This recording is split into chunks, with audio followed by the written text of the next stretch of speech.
about interim measures? What does that mean?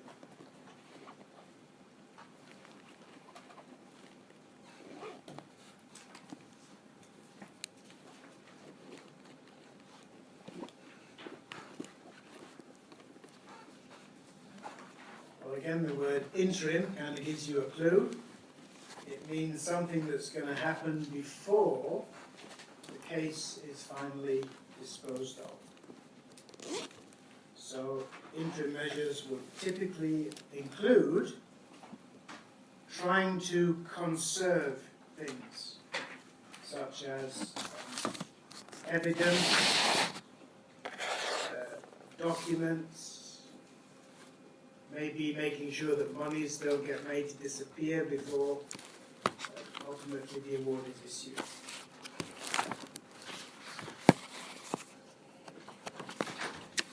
Okay. So tonight we're going to be focusing essentially on arbitrators' powers. We've already looked at arbitrators' powers, if you recall, in the second session.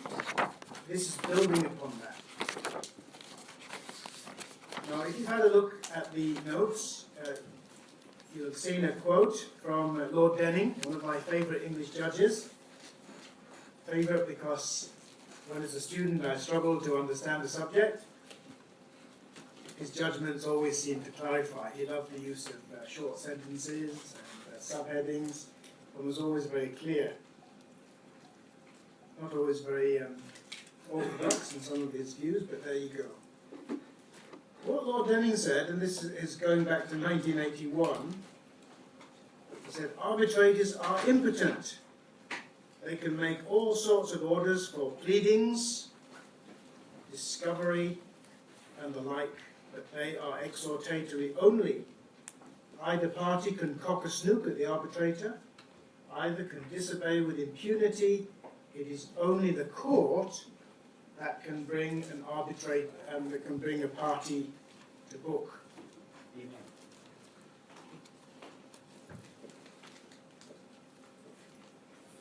Why did he say that? Is he right? Yes. Not anymore. Is he right? I experienced Tell us, do you want to tell us a bit about it? Turn on your mic and share your thoughts. I'll be sharing afterwards during the presentation. Well, do it now in this context. Why do you think that's right? Can you use your mic? Use your press. Yeah. Well, in one instance, the arbitrator gave an order for us expert witnesses, all parties, to work out a joint inspection methodology for software inspection. And we came up with it and signed off on it. Okay, so we were following his instructions, and then they didn't like it. The other party didn't like it, changed it, dismissed the expert witness, and got a new one. And he completely changed it as well, on his own. But the arbitrator had originally said it must be a jointly developed inspection methodology. So he was just ignored. Okay. Would it have made a difference if the judge had said that? I think so. Really? No. Why did you go to arbitration in that case, not to court? Because my client had no choice in signing the agreement. The agreement mandated arbitration. Okay, fair enough. Well, thank you for that insight. Anyone have a similar or different experience? You may have noticed that one of the past exam questions was this quotation, and you were asked to discuss it. On multiple occasions, parties simply don't respond to submissions. And then basically the arbitrator is left going ex parte and having to have a one-sided view of affairs. Okay, yep. Is there a remedy in that situation? Really? Can't the arbitrator just continue with the case? Well, it can continue. It does Yeah. But it's a one-sided view of the situation. Would it be any different if it was a High Court case? I think the judge will give the counsel that did it a good earful. Yeah, but the counsel would say, "I'm sorry, my lord, or Your Honour, but my client is not responding to my advice.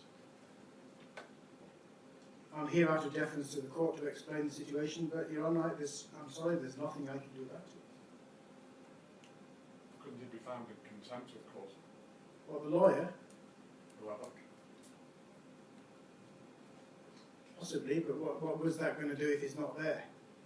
If it's an international case? Would the arbitrator be able to consider that in his judgment, in his final award? You see, whether it's High Court or arbitration, often it's not going to make very much difference unless the individual is there within the jurisdiction, which in the context of international disputes is commonly not the case. Now, the judge could, of course, issue a default judgment, and so he can enter a judgment where the defendant refuses to put in a defence. In fact, if a defendant refuses to participate in the proceedings at all, or to comply with a court order, then the court can at any point issue judgment. Will that judgment be enforceable? Well, probably not actually. Even if there is a treaty for the recognition and enforcement of judgments, query whether that covers default judgments. Probably does not. If you can demonstrate that the procedure has been followed in terms of he was informed, he was sent all the submissions, he was given the opportunity to respond, he was given extensions to respond, and he chose not to participate, he loses his right to object. Well, actually, is that right in the arbitration context?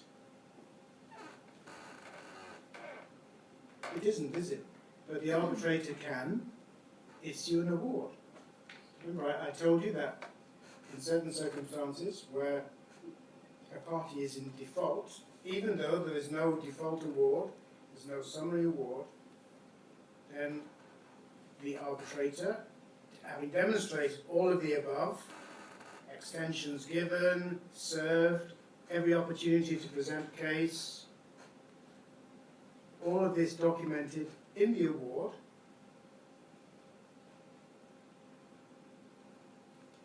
with an award made against that party, gets you to the judgment or the award in this case, right? In theory, at least, you may then be able to enforce that. Whereas in theory, you cannot enforce that as a judgment unless there is a treaty, which in the Singapore context is pretty unlikely in many instances.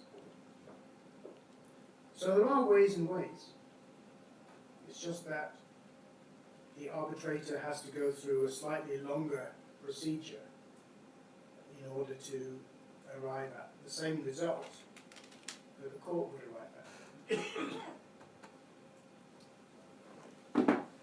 Anyway, I throw that out. That illustrates the divergence of experience and views on this topic.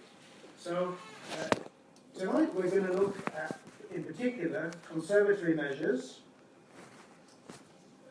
and also a bifurcation of the proceedings.